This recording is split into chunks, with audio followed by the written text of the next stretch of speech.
My name is Scout, and we're in Grand Rapids, Michigan, and it's November, and it's getting cold. I lived in Michigan my whole life. When I was 17, I left the Detroit area to get over to the art school on the other side of the state, and that brought me to the Army. I was stationed in Korea up against the DMZ, watching North Koreans as a scout, hence my nickname. But after those 3 years, went to art school and everything clicked after that. And it brought me to Grand Rapids, and here I stay.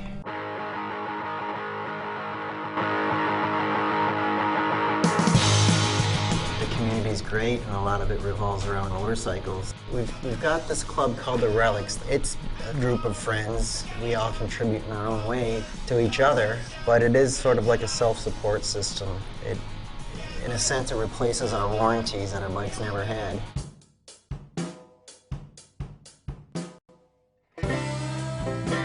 We've got a shop that three of us share.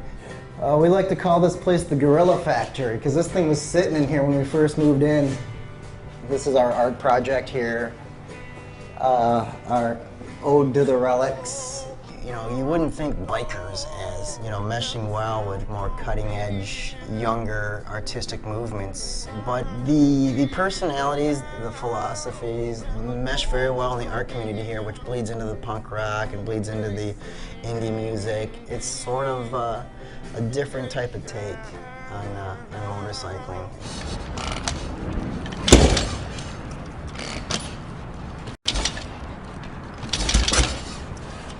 I'm glad my next bike has a starter. My first bike, I called it the Damn Vandal. It's homegrown. It wasn't pretty at first. It was anti-art in a sense because it was ugly, leaky, oily.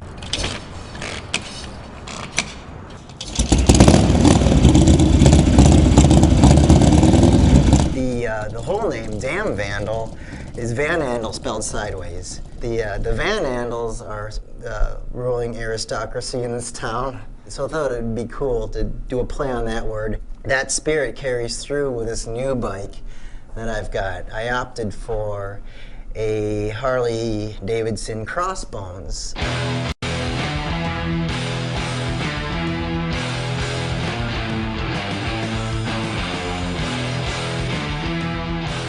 There's a lot of potential for me to personalize it in the fashion that I imagine my next bike to be.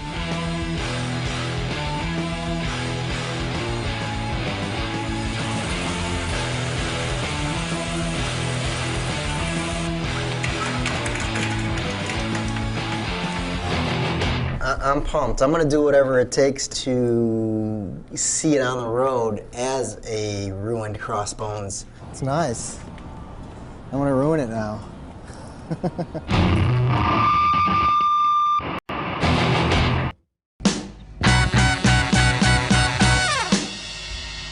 My current bike, although I'm passionate about it, I have an affection for it, I don't completely trust it because I built it.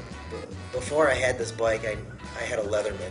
Now I have a new bike that I want to personalize. There's so many guys out there that claim to have a personalized, customized bike when it's just bolt on this. Here it can come from thin air. Right now, if you could see, it's not quite personally the right size for me. It's not like you're redesigning the structure of a motherboard or anything like that. It's not rocket science. Are you talking about now, do you want to do a kit, or is that something that you want, like, you know, everybody to cut and weld and like, make our own? No, let's do it ourselves. You know, I don't think there's any reason to go shopping. No, it's more money for beer. Got a printout of the Crossbones there, and the way that I wanted to really make it my own was to lower it. I wanted a bike lower than what I have now, so I could see bringing the handlebars down, getting rid of the seat, remove the fender, cut the mufflers off, go darker here and here. Man, she's so sweet.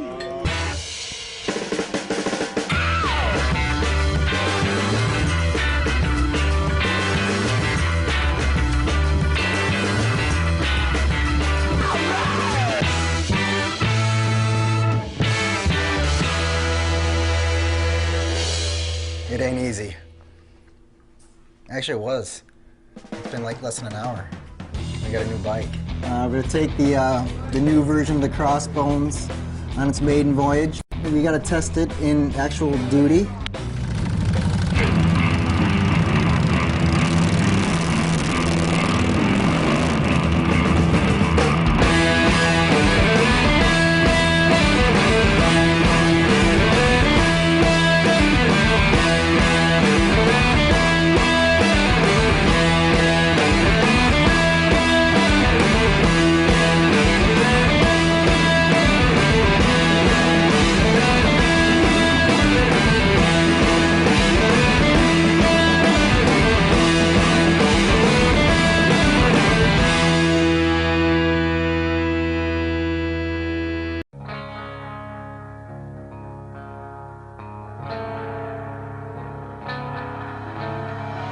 We get really excited to ride anytime we can in Michigan and weather's not perfect, like on the West Coast or south of the Dixie.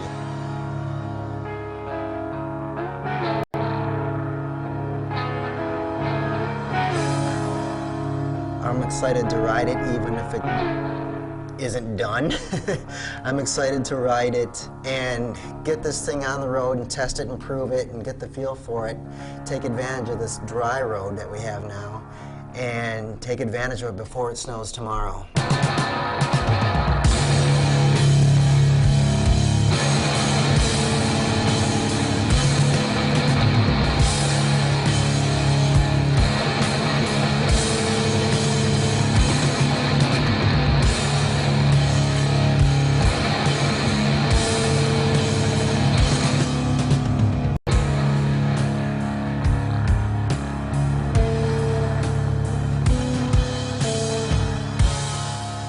Hacking at a brand new Harley, I feel that not too many people do that. All right.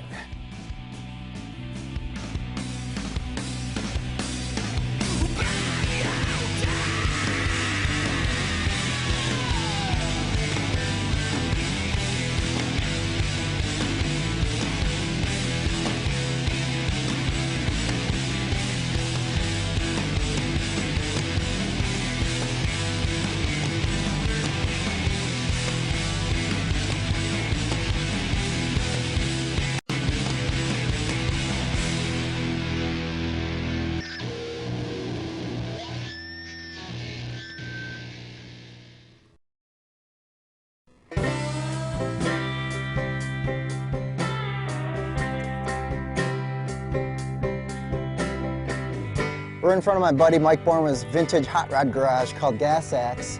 He's the one who helped me lower the front of my bike.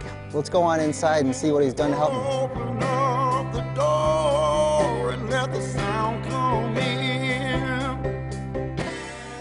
Well, we're here with my buddy Mike Borma in his shop, and he's the one who helped me lower my front end of the bike and helped me with my headlight mount using the tools at his hot rod shop. Basically, we took just a regular grinding disc, cut off wheel, cut the front legs, shortened them up, build a cool headlight mount. Easy, hard, fast, slow. Anybody can build it at home. We're standing here with Joe Buckery of Buckskins. He's the one who helped me with the cush for my tush on my seat. He does upholstery for cars, boats, bikes, and everything in between. Tell me about what you did with my motorcycle seat. Yours is a little different. We kind of went with like a retro look, you know. It was like, I basically describe it as a Schwinn bicycle banana seat almost. You know, you had a real solid steel base. Normally I would build a pan custom out of steel and weld it, but since yours was relatively a smooth contour, just one way, I just used a lightweight aluminum, pretty much bent around my knee and my fingers. We did an old school tuck and roll, which is pretty simple to do. Just laid it out with some custom piping and smoothed it out. This line of bike should stand for embracing manipulation of your motorcycle, DIY. 6 weeks later, and with my hectic schedule, we're still able to radically transform a stock Crossbones into what you see here that's one of a kind. It didn't take but a couple few grand to get here, but it did take some friends and some local resources that any town has. I feel that anybody can do this. I am not a bike builder, you know, I'm a rider, but I did want a bike that fit my style, and here it is, 2009 Crossbones. It's looking like no other Crossbones out there, and I'm very pleased.